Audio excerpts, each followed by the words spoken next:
लोकतंत्र के मंदिर में सत्ता के सौदे चलते हैं और इन सौदों की नींव है इलीगल फंडिंग। जनता के विश्वास और उम्मीदों के साथ खिलवाड़ करते हैं। ये नेता अपनी कुर्सी बचाने के लिए काले धन का सहारा लेते हैं। क्या हमारा वोट सच में मायने रखता है या फिर सत्ता की डोर किसी और के हाथ में है? एक बात तो आप सब लोगों ने देखी होगी कि कोई बड़ा आदमी हो या फिर बिजनेसमैन हो या फिर कोई सेलिब्रिटी है या फिर कोई इन्फ्लुएंसर है, अगर ये लोग कोई भी एक बड़ा क्राइम कर देते हैं तो ये बच कैसे जाते हैं। अगर इनको जेल जाना भी पड़ता है तो ये आराम से जेल से बरी हो जाते हैं। अगर काला हिरण मैंने मारा होता तो आज मैं जेल में बंद होता। आतंकवादी आराम से देश में आते हैं, आराम से प्यार से बम ब्लास्ट करके चले जाते हैं और पुलिस और कानून दोनों को कानो कान खबर भी नहीं लगती। कोई पर्सन आराम से करोड़ों अरबों रुपए का फ्रॉड करता है, आराम से वीजा बनवा लेता है और आराम से देश को छोड़कर चला जाता है। देश की खुफिया एजेंसियों और देश के नेता लोगों को खबर तक नहीं लगती।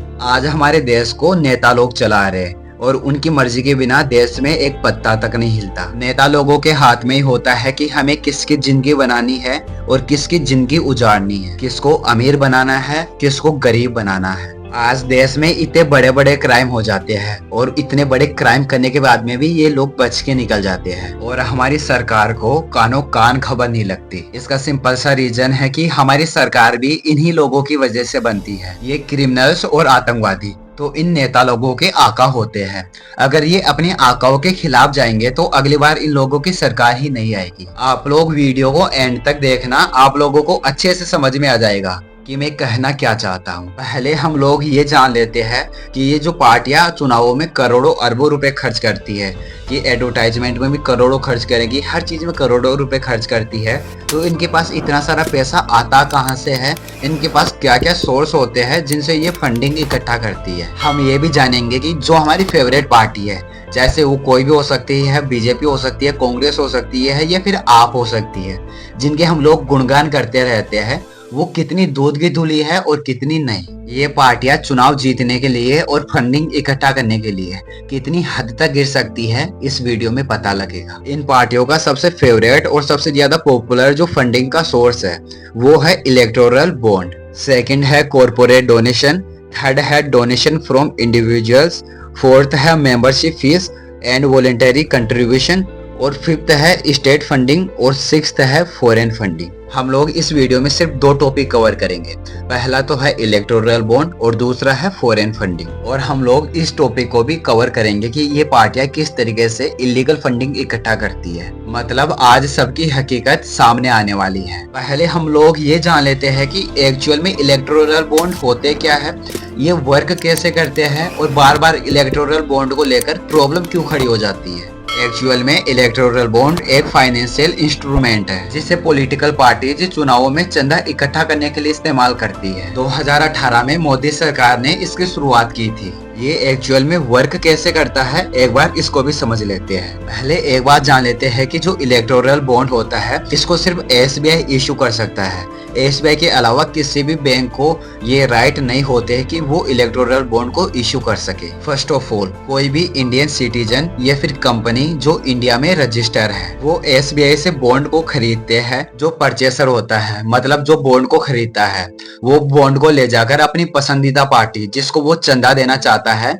उसको ले जाकर दे देता है। फिर वो पार्टी अपने बैंक अकाउंट में जाकर उसको जमा करवा देती है। फिर कुछ टाइम बाद में वो बॉन्ड कैश में कन्वर्ट हो जाता है। इलेक्टोरल बॉन्ड 1000, 10,000, 1 लाख, 10 लाख और 1 करोड़ इस प्राइस में अवेलेबल होते हैं। ये तो हमने देख लिया कि इलेक्टोरल बॉन्ड होते क्या है और ये कैसे काम करता है। अब हम ये देखेंगे कि इलेक्टोरल बॉन्ड को लेकर बार बार में प्रॉब्लम क्यों क्रिएट हो जाती है। इसको लेकर मेन प्रॉब्लम क्या आती है कि जो बंदा इलेक्टोरल बॉन्ड को खरीदता है उसकी पहचान को हमेशा गुप्त रखा जाता है, जिसका फायदा उठाकर ये पार्टीज, आतंकवादी संगठन और क्रिमिनल्स इनसे फंड इकट्ठा करती है। दूसरी जो सबसे बड़ी प्रॉब्लम होती है वो ये होती है कि जो रूलिंग पार्टी होती है उसको सबसे ज्यादा फायदा होता है। 2018 से लेकर 2023 के बीच में सबसे ज्यादा बॉन्ड बीजेपी सरकार को मिले, इसलिए बार बार विपक्षी पार्टियां इसका विरोध करती है, जैसे वो खुद ही आतंकवादी संगठनों से फंड इकट्ठा करती हो। थर्ड जो सबसे बड़ी प्रॉब्लम आती है वो आती है कॉर्पोरेट फंडिंग। जो कॉर्पोरेट कंपनीज होती है वो उसी पार्टी को फंडिंग देना पसंद करती है जो उनके फेवर में रूल्स लाए और उनको हमेशा सपोर्ट सपोर्ट करे। इसलिए देश में टैक्स चोरी और करप्शन हद से ज्यादा बढ़ गया है। पॉलिटिकल पार्टीज भी उन्हीं कंपनियों को सपोर्ट करती है जो उनको फंड देता है। नॉर्मली आप लोगों ने एक बात तो जरूर देखी होगी कि जब भी देश में इलेक्शन होते हैं तो राहुल गांधी जी हमेशा गौतम अडानी और मुकेश अंबानी इन दोनों को जरूर टारगेट करते हैं। राहुल गांधी तो हमेशा गौतम अडानी और मुकेश अंबानी इन दोनों को मोदी जी का दोस्त बताते हैं। जो फोर्थ सबसे बड़ी प्रॉब्लम आती है वो होती है विदेशी फंडिंग, जो कि एकदम इलीगल है, लेकिन फिर भी ये सारी की सारी पार्टियां दबा के फॉरेन फंडिंग इकट्ठा करती है। फिफ्थ प्रॉब्लम है कि आम जनता की पहचान से एकदम बाहर होते हैं। ये पार्टियां चाहे से किसी आतंकवादी संगठन से फंड इकट्ठा करें या फिर किसी क्रिमिनल से या फिर किसी और कंपनी से कहीं से भी फंड इकट्ठा करें, आम जनता को कानो कान खबर तक नहीं लगती कि ये फंड आया तो आया कहां से। आरबीआई और ईसीआई मतलब इलेक्शन कमीशन ऑफ इंडिया, इन दोनों ने इलेक्टोरल बॉन्ड को लेकर आपत्ति जताई है। इन दोनों का कहना है कि इन बॉन्ड से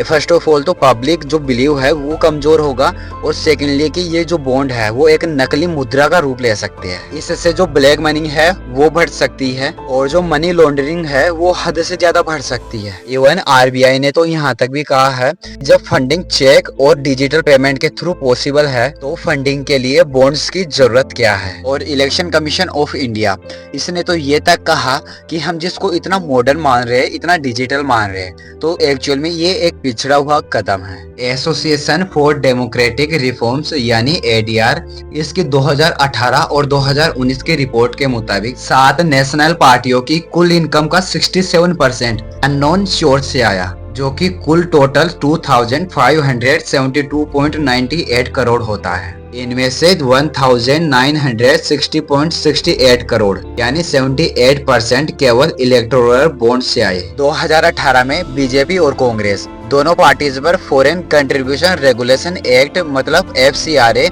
के उल्लंघन का आरोप लगा। FCRA एक्ट के तहत कोई भी पॉलिटिकल पार्टी फॉरेन से फंड इकट्ठा नहीं कर सकती। इसके बाद भी कांग्रेस और बीजेपी दोनों पार्टीज ने विदेशी कंपनियों से फंडिंग इकट्ठा की। हम लोग शुरुआत से एक चीज देखते आए हैं कि ये जो पॉलिटिकल पार्टीज है ये एक दूसरे की दुश्मन होती है। एक्चुअल में इन सभी की कभी बनती नहीं है, ये हमेशा लड़ाई करती रहती है, हमेशा एक दूसरे के खिलाफ रहती है, और यही हमारी सबसे बड़ी गलतफहमी होती है। एक्चुअल में ये सारी के सारी पार्टीज और इन सभी पार्टीज के लीडर हमेशा एकजुट रहते हैं और हमेशा हमें पागल बनाते आए हैं कि हम एक दूसरे के दुश्मन हैं और हमें आके वोट दो। दिल्ली हाई कोर्ट ने बीजेपी और कांग्रेस पर 2014 में विदेशी कंपनी से फंड इकट्ठा करने का आरोप लगाया। दिल्ली हाई कोर्ट ने कहा कि दोनों पार्टियों ने वेदांता ग्रुप की कंपनी से चंदा इकट्ठा किया, जो कि एक विदेशी कंपनी है, और FCRA कानून का उल्लंघन किया है। कमाल तो तब हो गया जब दोनों पार्टीज ने एक साथ मिलकर कोर्ट के इस फैसले को चुनौती दी। प्रॉब्लम के टाइम पर बीजेपी और कांग्रेस दोनों पार्टियां एकजुट हो गई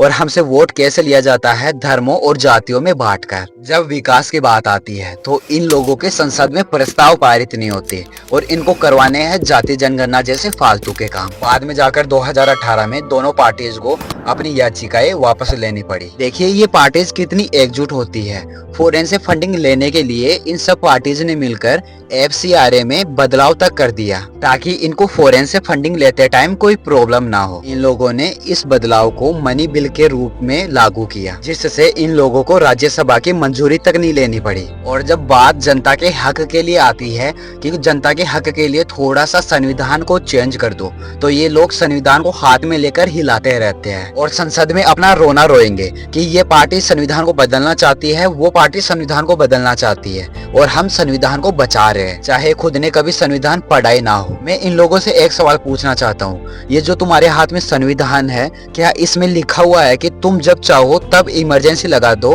तुम जब चाहो तब राम भक्तों पर गोलियां चलवा दो? ये जो इलीगल फंडिंग होती है, मैंने आपको पहले भी बताया है कि ये जो आतंकवादी संगठन होते हैं, ये जो क्रिमिनल्स हैं, ये भी अपनी भूमिका निभाते हैं। ये लोग इनको फंडिंग इसलिए देते हैं कि वो आराम से आए देश में, देश को लूट कर आराम से देश से निकल जाए और आराम से देश में आए, आराम से बम लगाए और बम ब्लास्ट करके आराम से देश से बिंदास निकल जाए। 1993 के बाद दाऊद इब्राहिम के भी पॉलिटिकल रिलेशन सामने आने लगे और इससे साफ साफ दिखता है कि देश को आतंकवादी और क्रिमिनल्स दोनों मिलकर भी चला रहे हैं। अगर हम लोग छोटा सा भी क्राइम कर दे तो हमें घर से आके पुलिस उठा के ले जाएगी। लेकिन तब क्या हो कि जब देश को ही क्रिमिनल्स लोग चला रहे हैं। और मैंने इस वीडियो में अच्छे से एक्सप्लेन भी किया है, तो जाकर इस वीडियो को अच्छे से देखो, आपको पता लगेगा कि जिन मिनिस्टर लोगों को आप दूध का धूला समझते हो वो एक्चुअल में क्या है। मुझे सिर्फ प्रॉब्लम है देश के गंदे सिस्टम से, और मैं ये कोशिश हमेशा करता रहूंगा जब तक देश बदल नहीं जाता। बाकी इस वीडियो को यहीं पे एंड करते हैं। चैनल को सब्सक्राइब, वीडियो को लाइक और शेयर जरूर कर देना। अपना और अपनी फैमिली का जरूर ध्यान रखना।